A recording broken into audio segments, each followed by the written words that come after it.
오늘 우리는 사도행전 9장의 사울이라고 하는 사람을 우리가 같이 말씀을 통해서 보려고 합니다. 사도 바울 되기 이전에 사울이었지요. 핍박자였었던 사람이었는데, 근데 다메섹 도상에서 예수님 만나고 그의 인생이 변화되어서 바울이 되어 이방인에게 복음을 전하는 전도자가 되었던 것을 성경 우리에게 증거하고 있습니다. 오늘 우리가 예수님을 바로 만나기만 하면, 또 정말 우리가 성령으로 거듭나기만 하면 우리도 하나님 앞에 복되게 쓰임받을 수 있는 믿음의 사람이 되는 줄을 믿으시기 바랍니다. 우리가 그렇게 살아가도록 다시 한번 결단하고 또 그런 은혜를 사모하는 성도가 되어야 합니다. 사도 바울이 살았던 그 한 시대뿐만 아니라 기독교 역사 2000년 그 역사 가운데 지금도 계속 사실 사도 바울은 가장 위대한 신학자이고 가장 위대한 목회자이고 가장 위대한 전도자입니다. 신약성경 27권 중에 13권의 서신서를 사도 바울이 기록을 할 만큼 그렇게 하나님과 성령님과 깊은 그런 교제 속에 있었던 사람이었지요. 또 그 당시에 선민사상에 빠져 있었던 유대인들, 예수를 믿으면서도 자기들의 한계를 뛰어넘지 못했던 그런 사람들이었는데, 이제 사도 바울을 통하여 유대인의 벽을 뛰어넘어서 이방인들에게까지 복음이 증거되어지게 되는 이방인 전도의 문들이 열려지는 역사가 이 사도 바울을 통해서 이루어졌던 것을 볼 수 있습니다. 그만큼 위대한 사람이었고, 그만큼 위대할 만큼 하나님과 성령님과 깊은 그러한 교제 속에 있었던 사람이었던 것을 성경 우리에게 증거하는 것이요. 그런데 이 바울이 처음부터 그런 사람이었느냐? 그것은 결코 아니었지요. 오늘 이 사도 바울이 회심하기 이전에, 주님을 만나기 이전에 이 사울이 어떤 모습을 가지고 있었는가 하는 것을 성경 우리에게 잘 보여주고 있습니다.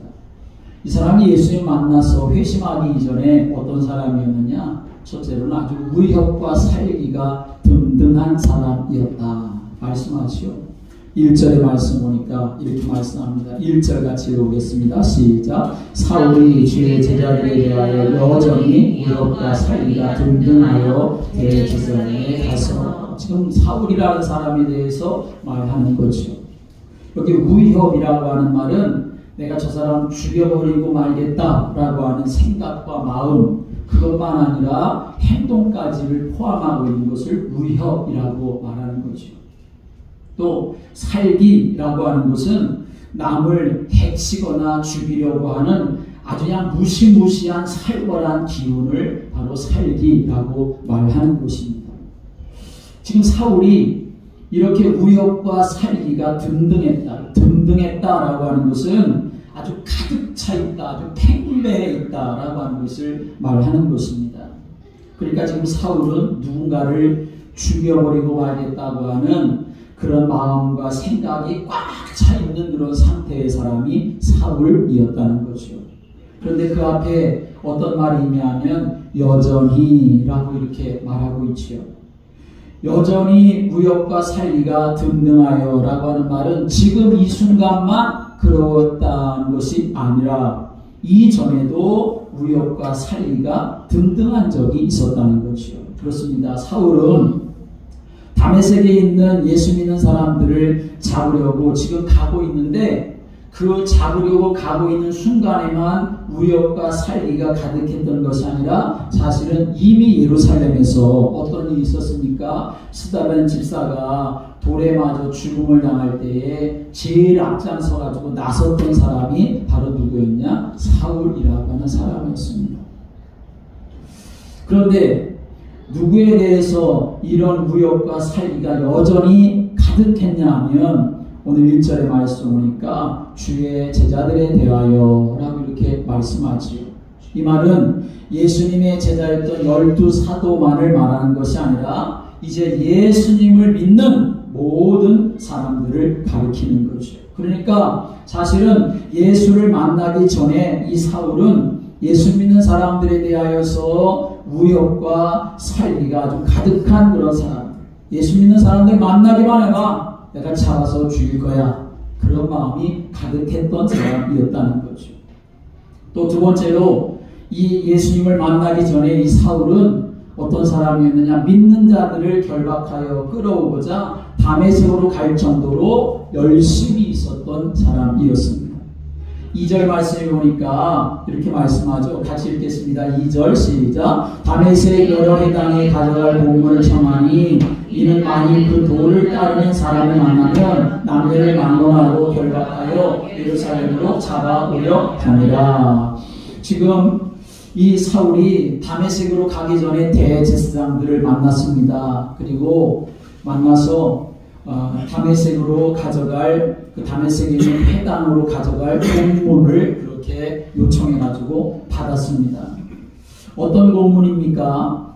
한마디로 말하면 오늘 성경에도 말하지요. 만일 그 도를 따르는 사람을 만나요. 여기 도라고 하는 것은 예수 믿는 복음을 말하는 거죠.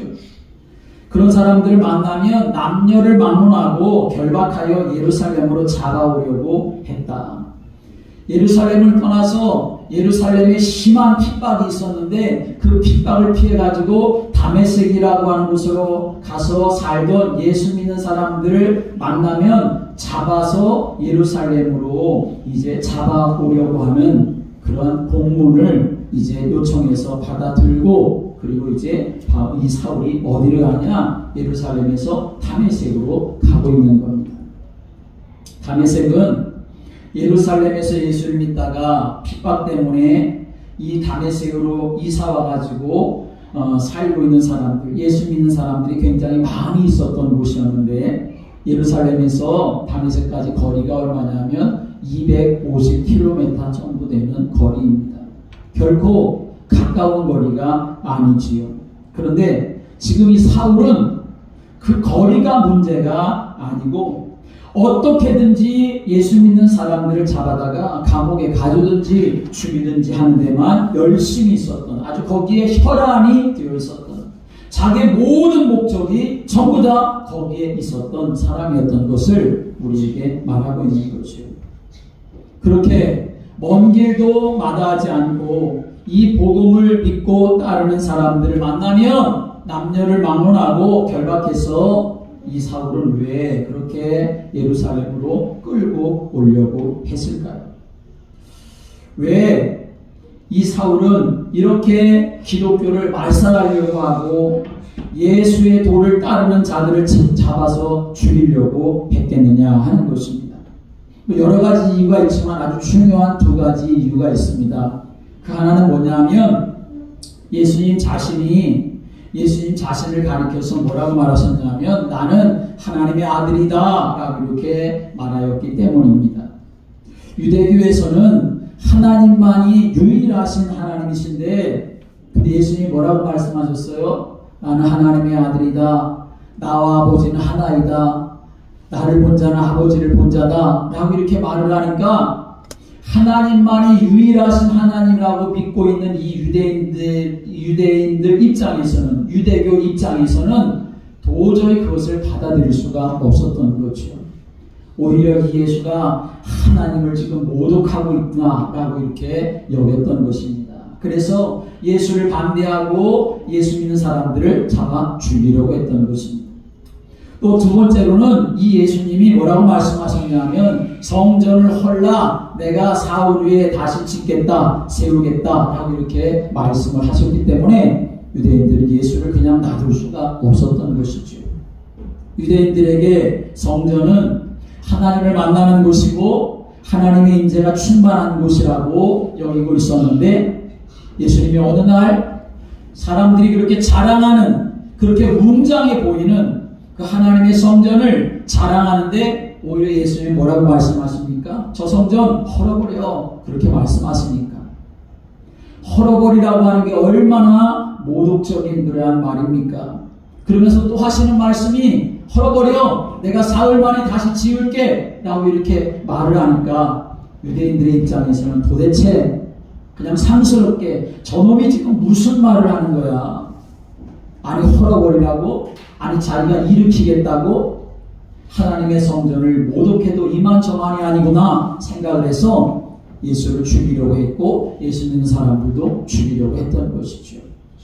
그러니까 이 사울의 눈에는 이 예수는 완전히 이단자였고 그를 따르는 그러한 사람들은 이 유대교를 파괴시키려고 하는 마치 사교 집단과 다를 바가 없었던 것입니다. 그렇기 때문에 예수 믿는 사람들을 잡아 죽이고 기독교를 진멸하려고 하는 것이 하나님을 오히려 영화롭게 하는 것이고 하나님을 기쁘시게 하는 것이라고 사울은 여겼기 때문에 그렇게 열심을 가지고 거기에 혈안이 되어서 예수 믿는 사람들을 잡아 죽이려고 했던 것입니다.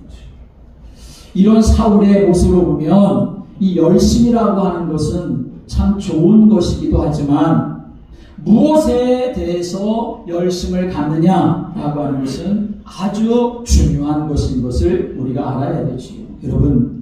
여러분은 잘못된 열심을 가지지 말고 그 잘못된 열심에 충성하는 것이 아니라 생명을 살리는 일에 하나님 나라의 일을 위해서 하나님 주신 거룩한 비전을 이루는 일을 위해서 복음을 위해서 성령 충만함을 위해서 열심을 낼 수 있는 믿음의 성도들 되시기를 주님의 이름으로 축복합니다. 다른 것에는 정말 열심을 내는데 하나님이 기뻐하시는 일에는 우리가 정말 하나님을 온전하게 예배드리는 일에는 우리가 얼만큼 열심을 냅니까? 복음을 위해서 나를 드리는 그러한 삶을 살아가는 일에는 얼마나 내가 열심을 내며 삶을 살아가고 있습니까?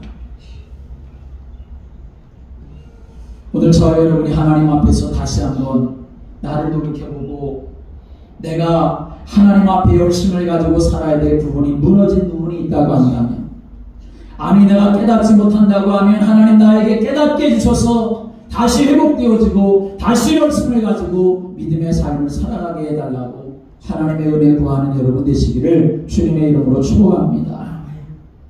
이런 사울이 이제 회심하게 되는 역사가 오늘 본문에 나오지요. 어떻게 회심하게 되었는가? 어떻게 예수님을 만나게 되었는가? 어떻게 위대한 전도자로 그렇게 살아갈 수가 있게 되었는가 하는 것을 우리에게 말씀해 주죠. 이제 사울이 대제사장들로부터 권한을 위임받아서 예수 믿는 사람들을 잡으려고 다메섹을 향해서 가고 있지 않았습니까?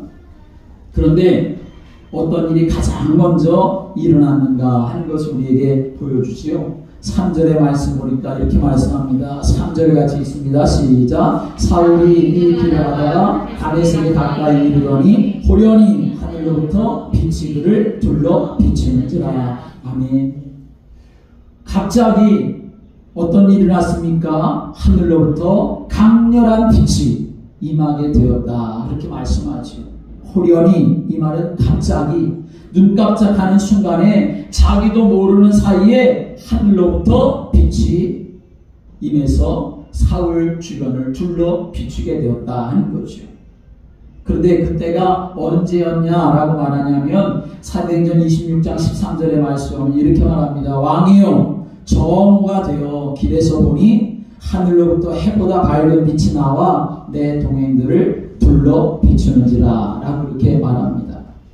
그때가 언제였냐라고 말하는데 그때는 바로 정오가 되어 라고 이렇게 말합니다. 정오는 언제입니까? 낮 12시를 말하는 것이죠. 여러분 팔레스타인의 그 정오, 그 유대 지방의 그 정오는 정말 뜨거운 시간이고 무더운 시간입니다. 해가 쨍쨍 내려치는 그러한 때입니다. 그렇기 때문에 사람들은 그 정오의 시간에는 하던 일을 다 내려놓고 그리고 이제 쉬는 시간입니다. 그런데 이 사울을 비춘 이 빛은 정오의 태양빛이 아니었습니다. 정오의 태양빛보다 더 강렬한 하늘로부터 임하는 빛이 사울과 그 일행을 둘러 비추었다는 거죠. 전체를 비춘 것이 아니라 사울이 머물러 있는 그 주변만 비추었다. 그렇게 말씀하고 있지요. 바울의 주변만을 비춘 이 빛은 무슨 빛일까요? 초자연적인 빛이었다 하는 것입니다.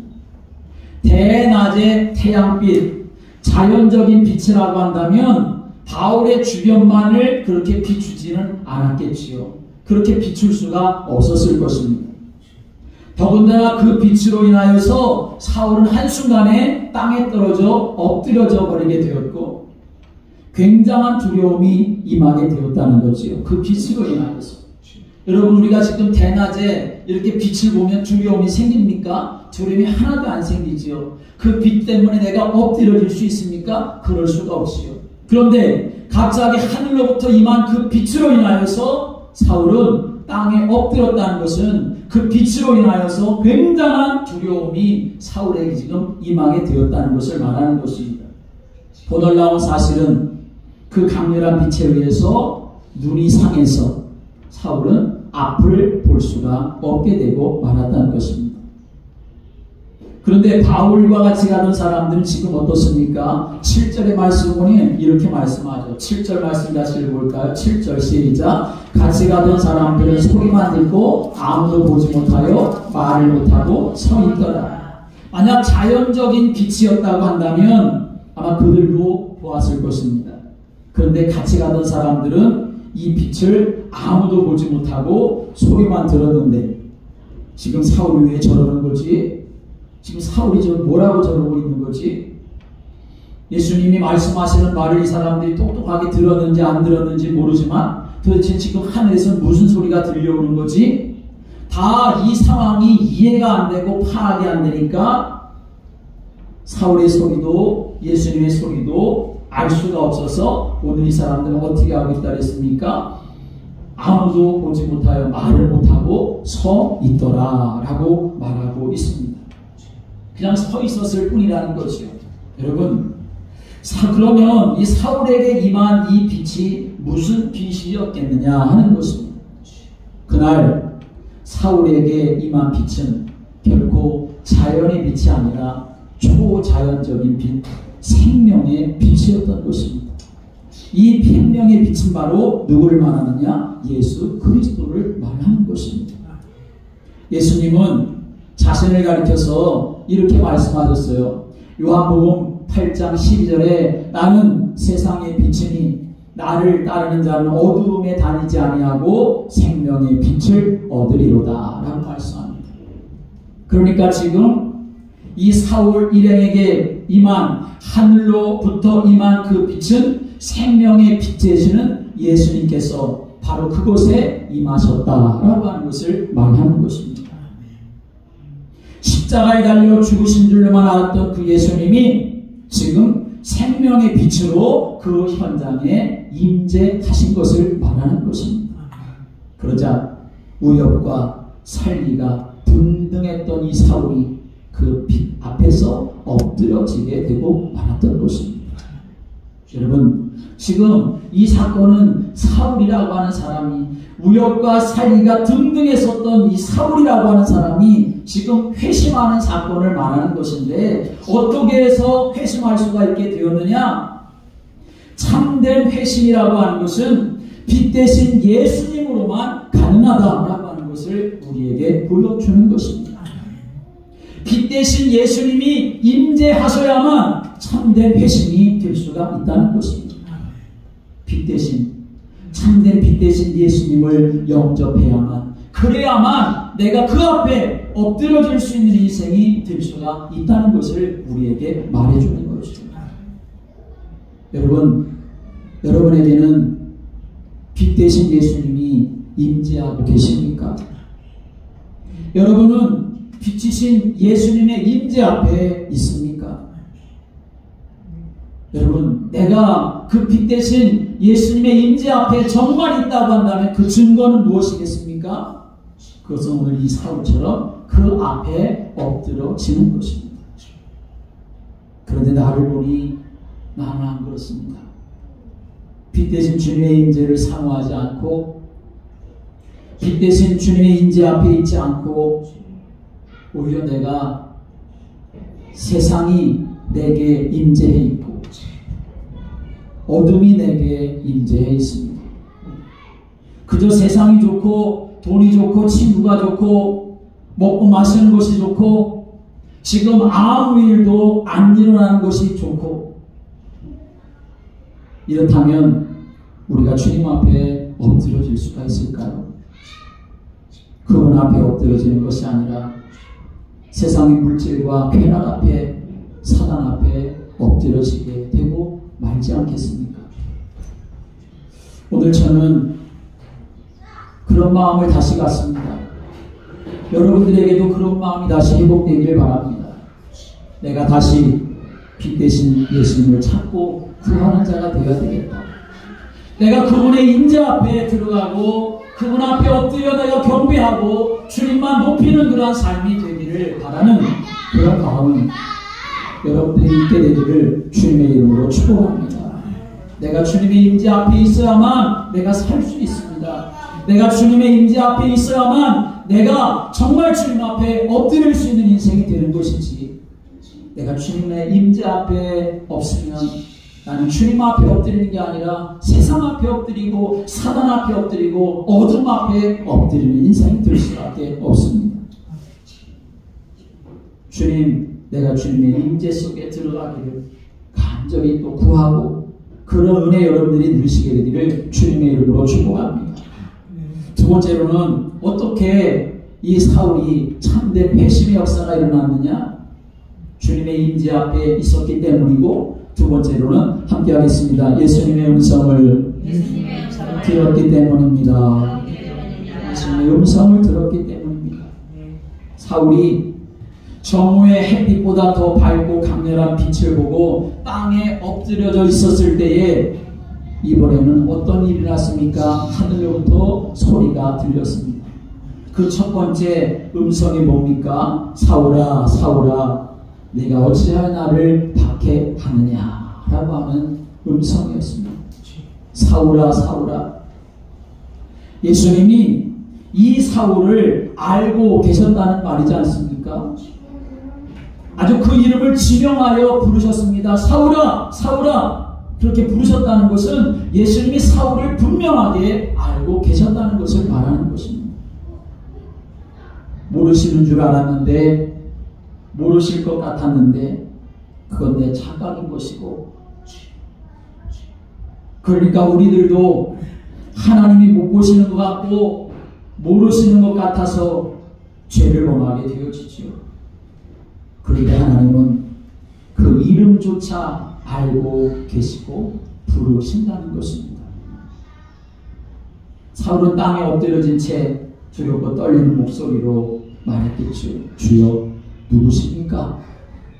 자기 이름을 부르는 존재가 아직까지 누군지를 몰라서 그저 자기를 지금 부르니 너무나 두렵고 떨려서, 그래서 주여, 누구십니까? 라고 이렇게 묻습니다. 그런데 두 번째 음성이 들려오죠. 나는 네가 박해하는 예수다. 주여 누구십니까? 라고 하는 물음에 부활하신 예수님은 분명하게 나는 네가 박해하는 예수야 라고 이렇게 말씀하셨습니다. 아니, 사울은 지금 다메섹에 이 사건이 있기까지 예수를 만난 적도 없습니다. 본 적도 없고 만난 적도 없으니까 예수를 직접적으로 핍박한 적도 없었던 거죠. 성경에 사울이 예수를 핍박했다, 박해했다 그런 말이 없습니다. 그런데 예수님은 주여 누구십니까? 라고 이렇게 사울이 물었더니 하시는 말씀이 나는 네가 박해하는 예수다 라고 이렇게 말씀하고 계시다는 것입니다. 여러분, 한 번도 만난 적도 없고 본 적도 없는 예수였는데, 그런데 예수님은 사울에게 너는 지금 나를 박해하고 있어 라고 말씀하는 의미가 무엇일까요? 직접적으로 예수님을 박해하지 않았어도 예수 믿는 사람들에게는 예수님이 함께 계시기 때문에 결과적으로 예수님을 박해하는 일이 된다라고 하는 의미인 것이죠. 그러면 우리는 좀 더 지금 생각의 영역을 더 확장시켜서 우리가 생각해 본다고 한다면 우리가 하는 모든 일이 예수님을 위한 일이 될 수도 있고 우리가 하는 모든 일이 예수님을 박해하는 일이 될 수 있다는 사실을 우리가 깨달아야 한다는 것입니다. 똑같이 밥을 먹어도 예수를 위한 일이 될 수 있고 똑같이 밥을 먹어도 예수를 박해하는 일이 될 수가 있는 것입니다. 아니 목사님 그건 교회 밖에 있는 사람들에게나 해당되는 일이지 나는 교회를 다니는데 내가 무슨 예수를 박해하는 사람이 될 수가 있습니까? 라고 물으신다면 교회 다니는 사람도 목사인 나도 예수를 박해하는 사람이 될 수가 있다. 그렇게 말씀드릴 수밖에 없습니다. 그래서 주님께 죄송할 따름이죠. 나는 안 그런 것 같지만 사실 따져보면 안 그런 것이 나에게 얼만큼이나 있겠습니까? 사울의 이름조차 알고 계신 하나님은 나의 머리털 숫자까지 알고 계시고 나의 마음과 생각과 숨은 동기까지 알고 계시는데 나는 예수님을 믿는다고 하면서도 수십 년 교회를 다닌다고 하면서도 목사라고 장로라고 권사라고 집사라고 하면서 오늘 이 사울처럼 예수를 박해하는 자로 산 때가 훨씬 더 많지 않았을까? 그걸 부인할 수가 없는 것이죠. 오늘 주님 앞에 나의 어두움과 죄악을 회개하고 주님 내가 주님의 임재 앞에 있기를 원합니다. 밥 한 끼 먹는 것조차도 주님을 위한 일이 되기를 원합니다. 오늘 이 예배가 예수님을 예배한다고 하면서도 예수님은 안중에도 없고 말씀은 들려지지도 않고 그래서 주님을 모욕하는 예배가 아니라 주님의 임재 앞에 있는 예배, 주님의 임재가 있는 예배, 믿음이 회복되고 은혜가 회복되고 나 자신의 어둠을 내가 발견하고 주님 앞에 회개해서 하나님의 은혜가 회복되어지는 예배가 참된 예배인 것이지. 그런 것이 없는 예배라고 한다면 오히려 나는 이 예배로 인하여 예배하는 행위로 인하여 하나님을 더 모욕하는 일이 되고 만나는 것입니다. 그래서 어떤 사람은 세상에 있는 사람들이 하나님을 모욕하는 게 아니라 교회에 있는 사람들이 하나님을 예배한다고 하는 사람들이 오히려 하나님을 더 모욕한다고 그렇게 말했습니다. 지금까지 사울은 자기가 의로운 인생이라고 여기고 살아왔습니다. 자기가 하는 일이 최고로 하나님께 영광이 되는 일이라고 자부했습니다. 그런데 완전 거꾸로 예수님을 박해하는 인생을 살아온 것이죠. 하나님이 그러면 그냥 놔두지 않고 멸하셔야 되지 않겠습니까? 그런데 그에게 사는 길을 주셨습니다.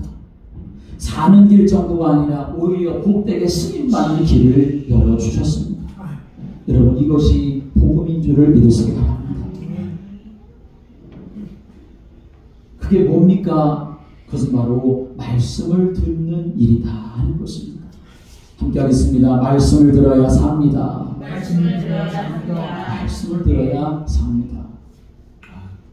오늘 6절에 이렇게 말씀하죠. 6절 같이 읽겠습니다. 시작. 너는 일어나 시내로 들어가라. 네가 행할 것을 내게 이를 자가 있느니라 하시니. 아멘.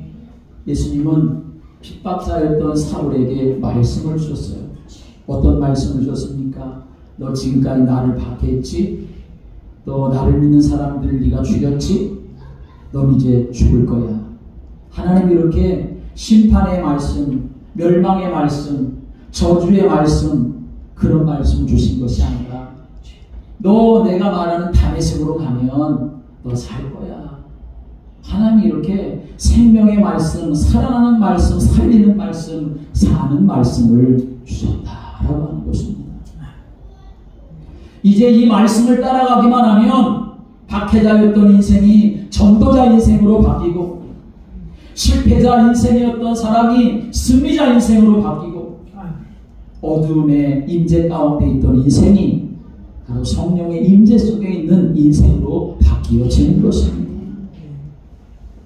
만약 사울이 주님이 말씀하신 그 말씀을 들으면서도 여전히 무역과 살기가 등등해서 내가 언제 당신을 핍박했냐고, 도대체 당신 누군데 나한테 지금 이러냐고 그런다고 한다면, 그러면서 주님의 음성을, 주님의 말씀을 거절했다고 한다면 아마도 이 사울은 일평생 눈 먼 채로 살다가 지옥에 던져지는 인생이 되고 말았을 것입니다. 그런데 어떻게 했습니까? 눈이 보이지 않아서 아무것도 할 수 없었지만 주님의 말씀 앞에 순종하여 사람의 손에 이끌려서 다메섹으로 갔습니다. 말씀하시는 대로 순종하여 다메섹으로 갔습니다. 지금 나에게 일어난 정말 이 일이 너무나 엉뚱한 일이고 어처구니 없는 일이고 급작스럽게 닥쳐진 일이라서 거기다가 눈도 멀어가지고 지금 어떻게 해야 될지 난감할 이때에 그 순간 주셨던 그 말씀 붙잡고 이 사울은 어디로 갑니까? 말씀하신 대로 다메섹으로 가게 되었다 하는 것입니다. 여러분, 이것이 사울이 살게 된 이유가 되는 줄을 믿으시기 바랍니다. 그 하나님 앞에 쓰임받는 삶의 시작이 바로 여기에서부터 일어나게 되었던 것입니다. 여러분, 하나님이 말씀을 왜 주십니까? 말씀을 우리가 왜 듣습니까? 우리가 지식이 모자라서 말씀을 듣습니까? 내 귀가 즐거우라고 말씀을 듣습니까? 하나님 말씀을 통해서 위로받으라고 말씀을 듣습니까? 아닙니다. 정말 말씀을 듣는 이유, 하나님이 정말 우리에게 말씀을 주는 이유, 그것은 말씀에 순종하라고 주시는 것입니다. 정말 말씀을 듣는다고 하는 것은 말씀에 순종하는 것을 말하는 것입니다. 함께 하겠습니다. 말씀을 듣는 것은 말씀에 순종하는 것입니다. 말씀을 듣는다는 것은 말씀에 순종하는 것을 말하는 것입니다. 말씀을 듣고 아무런 반응이 없다, 그건 말씀을 듣는 것이 절대로 아닌 것이죠. 말씀을 듣는다고 하는 것은 그 말씀에 반응하는 것을 말하는 것입니다. 마음으로 반응해서 내 안에 믿음이 심겨지고 믿음을 갖게 되어지고, 행위로 반응해서 내가 그 말씀에 순종하여 삶을 살아가는 것, 그것이 말씀을 듣는 것입니다. 그것이 안 되면 말씀을 들어도 듣는 게 아니지요. 말씀을 주신 하나님을 오히려 모욕하는 일이 되고 마는 것입니다.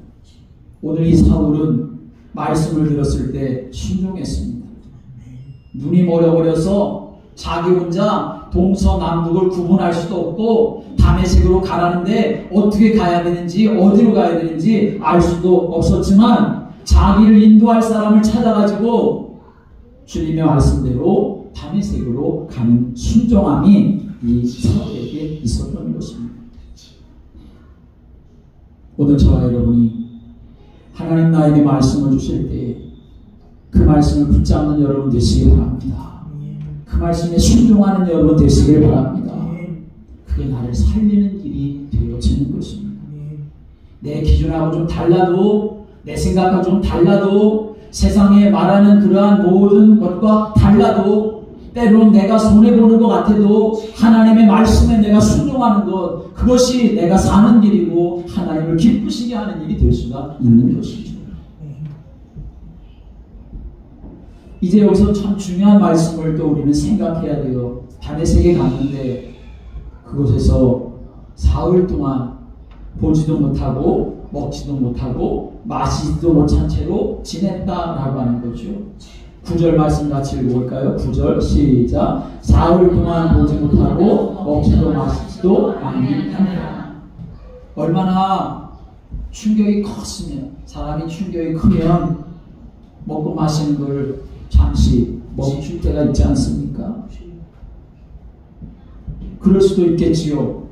그런데 사흘 동안 앞이 보이지 않는 그것이, 먹고 마시는지 않는 그것이 그저 충격 때문만이었을까? 사울은 그 사흘 동안 먹지도 마시지도 않고 캄캄한 가운데서 무엇을 했을까? 우리가 생각해 보아야 합니다. 다메섹에 가서 사흘 동안 눈도 안 보이고 먹지도 않고 마시지도 않으면서 사울은 무엇을 했을까요? 사울은 하나님 앞에 회개의 기도를 드렸을 것입니다. 주님, 나는 당신을 미워했습니다. 당신 믿는 사람들을 내가 박해했습니다. 당신의 종이었었던 스데반을 내가 돌로 쳐 죽이는 일에 앞장섰던 사람입니다. 그렇게 하는 것이 내가 하나님을 기쁘시게 하는 일이라고 생각을 했습니다. 그것이 내 사명인 줄로 알고 지금까지 살아왔습니다. 그런데 예수님이 살아계셨군요. 예수님이 부활하셨군요. 정말 구약의 선지자들이 예언했었던 메시아가 바로 당신이었군요. 제가 지금까지 잘못 알고 있었습니다. 지금까지 내가 잘못 살아왔습니다. 내가 지금까지 십자가의 원수로 행하면서 삶을 살아왔습니다. 이렇게 산 내가 바로 나입니다. 나를 용서해 주십시오. 사울은 그 사흘 동안 먹지도 마시지도 않으면서 하나님 앞에 회개의 시간을 가졌던 것이죠. 또 다음으로는 자기 자신의 힘으로 이제는 아무것도 할 수 없다는 것을 깨닫게 되는 시간이 그 사흘의 시간이었다는 것입니다. 우욕과 살이가 든든했던 사울이란 그 청년, 이제는 어떻게 됐습니까? 눈이 멀어가지고 바로 앞도 볼 수가 없는 소경이 되어버렸어요. 그래서 누군가의 손에 이끌려서 누군가의 인도를 받아서 간신히 지금 다메섹에 들어온 것이지요. 무슨 말입니까? 지금부터는 자기의 혼자의 힘으로는 아무것도 할 수 없는 그런 존재가 되어버리고 말았다는 것이요. 그런데 사울은 자기의 모습을 보면서 또 뭐라고 했을까요? 그 사흘 동안 어떤 마음을 가졌을까요? 예수님, 나는 이제 내 스스로는 아무것도 할 수가 없습니다. 내 인생의 주인은 이제 내가 아니고 바로 예수님이십니다. 난 이제 지금까지는 내가 하고 싶은 대로 살아왔지만 이제부터는 내가 하고 싶은 대로 살지 않고 예수님이 하라는 대로 살게요. 내 인생의 미래도 내 젊음도 내가 다 내려놓고 내가 지금까지 가말리엘 문화에서 공부하여 왔었던 그 지식도 다 내려놓고 주님이 하라는 대로 내가 삶을 살아갈게요. 나는 아무것도 할 수 없습니다. 그렇게 고백하는 시간을 바로 이 사흘 동안 사도 바울은 가졌던 것입니다. 사울의 인생에 있어서 이 사울이라고 한 시간은 그렇기 때문에 회개의 시간이었고 자아가 살아있었던 것이 죽어지는 시간이었고 그동안 내가 움켜쥐고 있었던 것들을 다 내려놓는 시간이 이 다메섹의 사울의 시간이었다는 것입니다. 여러분, 우리에게도 어떤 시간들이 필요할까요? 여기 사흘이라고 하는 시간은 하루 이틀 사흘, 지금 물리적인 시간의 개념을 말하는 것이 아니죠. 여기서 사흘이라고 하는 시간은 나를 죽이는 시간을 말하는 것이고 나를 주님 앞에 내려놓는 시간을 말하는 것이고 나를 주님 앞에서 포기하는 시간을 말하는 것이고 내가 하나님 앞에 잘못 살아왔던 것을 회개하는 시간을 말하는 것입니다. 그런 시간을 갖게 되어질 때에 그런 시간을 가지고 하나님 앞에 설 때에 하나님은 그 인생을 다시 붙들어 주시고 다시 은혜 베풀어 주시는 줄을 믿습니다. 사흘이라고 하는 시간, 예수님도 그 시간을 가지셨죠. 십자가에서 죽으시고 그 죽음 가운데 사흘의 시간이 있으시니에 예수님은 다시 부활하셨습니다.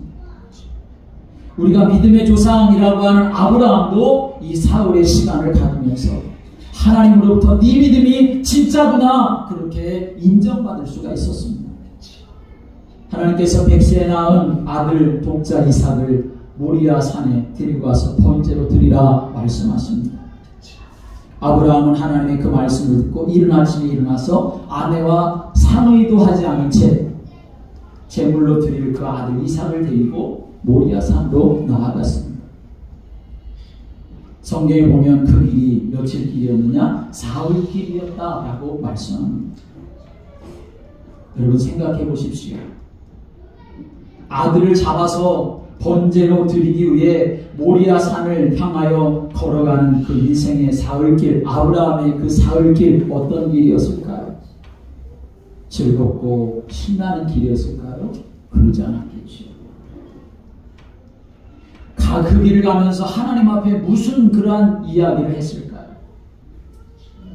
아니 지금 하나님 이거 뭐 하시는 겁니까? 왜 100세의 아들을 주어가지고 이 귀한 아들을 하나님 다시 바치라고 하는 겁니까? 도대체 이거 하나님 맞으십니까?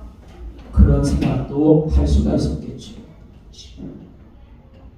얼마나 그 한 걸음 한 걸음 가면서 많은 갈등이 있었겠습니까? 아이고 다시 그냥 간두고 집으로 돌아갈까? 내가 이 귀한 아들을 어떻게 하나님 앞에 번제로 드려? 그러면서 수많은 생각이 있었을 것인데 사흘길을 가면서 그 생각을 죽이고 나를 죽이고 나를 꺾고 하면서 모리아 산으로 가서 결국 이삭을 하나님 앞에 번제물로 드릴 때 하나님은 뭐라고 말씀하십니까? 이제야 네가 나를 사랑하는 줄 내가 알았다. 너 나 사랑하는 게 정말 나를 사랑하는 거구나. 하나님 그렇게 인정해 주시는 역사가 일어나게 되었던 것이죠. 성경에 보면 요나도 마찬가지입니다. 하나님이 사명 주셔서 니느웨로 와서 그 백성들에게 회개하게 하고 하나님을 찾게 하라고 했는데 요나는 어떻게 합니까? 그 백성들 꼴도 보기 싫어가지고 니느웨로 안 가고 다시스로 가는 배를 타게 되었습니다. 그런데 하나님은 그런 요나도 그냥 놔두실 수가 없었고 니느웨 성도 그냥 죽도록 놔두실 수가 없기 때문에 바다에 풍랑이 일게 하고 제비가 요나에게 뽑히게 하고 그래서 결국은 바다에 요나가 던져지게 되었는데 하나님이 큰 물고기를 예배하셔가지고 그 요나를 물고기 뱃속에 집어넣어 버리시죠. 물고기 뱃속에 며칠 동안 있었습니까? 사흘 동안 있었다. 그렇게 말씀합니다. 물고기 뱃속이 편안한 곳이었을까요? 절대로 편안한 곳이 아니었겠죠. 얼마나 역겨운 곳이었겠습니까? 그곳에서 요나는 뭐 했을까요? 하나님 앞에 회개했겠죠. 하나님 내가 니느웨로 가라고 하셨는데 니느웨로 안 가고 딴 생각해서 죄송합니다. 잘못했습니다. 나를 여기서 다시 한번 살려주시고 건져주시면 제가 니느웨로 가겠습니다. 그곳이 얼마나 고통스러웠던 곳이었는지 이 요나는 그곳을 스올이라고 말합니다. 지옥과 같은 곳이었다라고 말하죠. 물고기 뱃속이. 사흘 동안 이 요나는 하나님 앞에 서운하면서 기도했겠죠. 그러자 하나님께서 다시 물고기 뱃속에서 요나를 토해내게 하셔서 니느웨로 가 그 사람들이 다 회개하고 구원받게 하는 역사를 이루셨던 것을 성경 우리에게 증거하고 있습니다.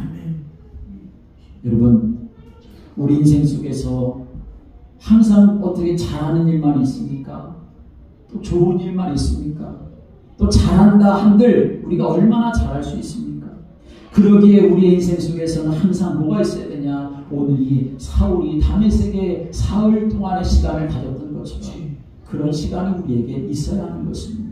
나를 내려놓고 나를 포기하고 나를 죽이고 하나님 앞에 회개하는 그런 시간을 갖는 것, 그것이 바로 우리 인생이 사는 길이 되는 줄을 믿으시기 바랍니다. 하나님 앞에 우리가 그런 시간을 가져야 합니다. 그래서 다시 한번 우리의 믿음을 회복하고 하나님의 은혜를 누리는 저희들이 되어서 하나님께서 우리를 살리시고 하나님께서 우리를 회복시키시고 우리가 하나님을 모욕 드리는 인생이 아니라 하나님께 영광을 돌릴 수 있는 그런 인생으로 다시 다듬어지고 세워지는 그런 은혜가 있게 되기를 주님의 이름으로 축복합니다. 기도드리겠습니다. 하나님 아버지, 우리가 예수님을 믿는다고 하면서도 오늘 사울과 같은 인생을 살 때가 많이 있었습니다. 내 뜻대로 살고 내 방법대로 살고 세상 교훈과 풍조를 따라 살고 오히려 하나님을 대적하고 하나님을 모욕시키는 그러한 악하고 어리석은 가운데 있었음을 주님 앞에 고백합니다. 주여, 우리의 죄악을 용서하여 주옵소서. 그러나 주님은 다시 또 우리를 살리시려고 임재하시고 말씀을 주시는 줄을 믿습니다. 주님의 임재하심을 알게 하여 주옵시고 주님의 임재하심에 서게 하시고 주님의 임재하심 속에 들어가게 하여 주옵소서. 그리고 주님 말씀하시는 것 깨닫고 순종하여 그 길을 걸어감으로 우리의 인생 속에서 사울이 다메섹에 가졌던 사울의 시간, 나를 주님 앞에서 내려놓고 포기하고 줄이고 다시 회개하고 하나님을 바라보는 그 시간, 날마다 우리가 가질 수 있도록 은혜 베풀어 주옵소서. 그래서 하나님의 은혜 다시 한번 깨닫고 또 하나님의 은혜 다시 누리고 다시 주님 앞에 믿음으로 살아갈 것을 결단하고 또 주님이 기뻐하시는 삶을 살아가는 우리 모두가 되도록 성령님 역사하여 주옵소서. 우리를 붙들어 주옵소서. 우리를 살리시고 우리에게 성령으로 역사해 주옵소서. 예수 그리스도의 이름으로 기도드립니다. 아멘.